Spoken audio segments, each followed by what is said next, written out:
Hello class 10th, welcome to Zenith Guru. मैं हूं निकी पंडित और आज का हमारा टॉपिक है exceptions of metals and non metals. ठीक है, इससे पहले हमने प्रॉपर्टीज जानी थी मेटल्स एंड नॉन मेटल्स की क्या होती है। अब हम देखेंगे कि वो प्रॉपर्टी तो है लेकिन कुछ मेटल्स ऐसे हैं जो अपनी प्रॉपर्टी को फॉलो नहीं कर रहे हैं, कुछ नॉन मेटल्स ऐसे होते हैं जो अपनी प्रॉपर्टीज को फॉलो नहीं करते, यानी कि मेटल भी नहीं करते नॉन मेटल भी नहीं करते।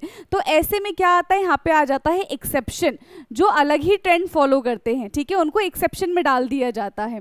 सो यहाँ पे फर्स्ट एक्सेप्शन हम क्या पढ़ने वाले हैं, all metals except mercury exist as solid at room temperature.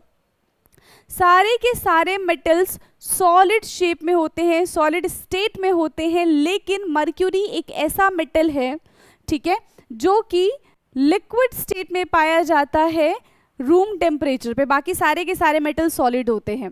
ठीक है, metals have high melting and boiling point. Generally हमने अभी देखा था कि मेटल्स का क्या होता है कि high melting and boiling point होता है, लेकिन गैलियम और सीजियम एक ऐसे मेटल है जिनका मेल्टिंग पॉइंट बहुत ही ज़्यादा कम है, यानी कि उनको अपने हाथों पे भी रखेंगे तो वो हमारी बॉडी टेम्परेचर की वजह से भी पिघल जाएंगे। इतना लो इनका क्या होता है, मेल्टिंग पॉइंट होता है। These two metals will melt if you keep them on your palm। ठीक, iodine is non metal but it is lustrous. हमने देखा था कि जो मेटल्स होते हैं वो शाइनी होते हैं एंड जो नॉन मेटल्स होते हैं वो शाइनी नहीं होते, वो लस्ट्रस नहीं होते। बट यहाँ पे आयोडीन नॉन मेटल होने के बाद भी कैसा है, शाइनी है, लस्ट्रस है। तो ये अपने ट्रेंड को फॉलो नहीं कर रहा है, ये दूसरा ही ट्रेंड फॉलो कर रहा है, तो इसलिए हमने इसको एक्सेप्शन में डाल दिया। ठीक है, नेक्स्ट क्या है, carbon is a non metal. Yes, हमें पता है कि कार्बन एक नॉन मेटल है, लेकिन कार्बन के ही एलोट्रॉप्स यानी कि जो कार्बन से बने हैं, ठीक, तो कार्बन के एलोट्रॉप ऐसे हैं जो क्या करते हैं, नॉन मेटल इलेक्ट्रिसिटी कंडक्ट नहीं करता, बट कार्बन का एक एलोट्रॉप ऐसा है जो इलेक्ट्रिसिटी कंडक्ट करता है। ठीक है, दूसरी चीज और जानो, जो नॉन मेटल्स होते हैं वो हार्ड नहीं होते as compare to metal, but carbon का एक एलोट्रॉप ऐसा है जो मेटल से भी ज्यादा हार्ड है, हार्डेस्ट मिनरल ऑन दी अर्थ है। ठीक है, तो ये क्या है, ये एक्सेप्शन में आ जाएगा। क्लियर, देखो carbon is a non metal, ये हमें पता है, that can exist in a different form.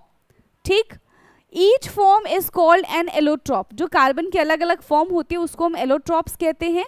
आप ये चीज चैप्टर 4 में भी पढ़ोगे, कार्बन एंड इट्स कंपाउंड में भी आप पढ़ोगे कि कार्बन के एलोट्रॉप्स होते हैं। 3 एलोट्रॉप्स दिए हुए हैं आपकी बुक में, कौन कौन से, डायमंड, ठीक है, ग्रेफाइट एंड बकमिंस्टर फुलरेन, ये थर्ड वाला, डायमंड, ग्रेफाइट, बकमिंस्टर फुलरेन। ठीक है, सो अब यहाँ पे देखो, carbon is a non metal that can exist in a different form and each form is called the allotrope. हर एक फॉर्म को क्या नाम दिया गया, एलोट्रॉप कहा गया है। Diamond an allotrope of carbon, diamond क्या है, कार्बन का ही एलोट्रॉप है, पूरा कार्बन से मिलके बना है diamond. Is the hardest natural substances known as and have a very high melting and boiling point. हमने पढ़ा था कि नॉन मेटल्स का high melting and boiling point नहीं होता, नॉन मेटल्स जो होते हैं वो हार्ड नहीं होते, बट कार्बन जो है, कार्बन का एक एलोट्रॉप डायमंड जो है वो मेटल से भी ज्यादा हार्ड है, मेटल से भी ज्यादा इनकी high melting and boiling point होती है। Second, graphite, graphite is also an allotrope of carbon। another allotrope of carbon is a conductor of electricity। ये नॉन मेटल होने के बाद भी इलेक्ट्रिसिटी कंडक्ट करता है।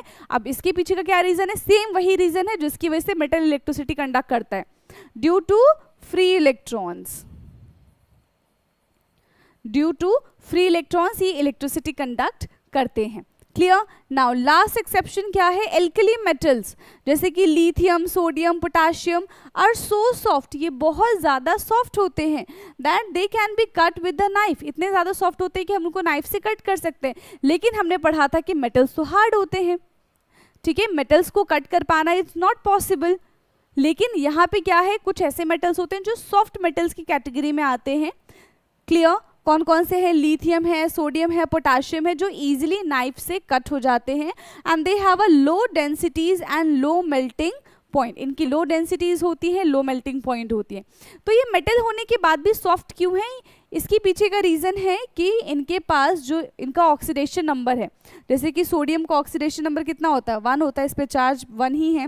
लिथियम की बात करें तो इसका भी 1 है, पोटाशियम की बात करें तो इसका भी 1 है।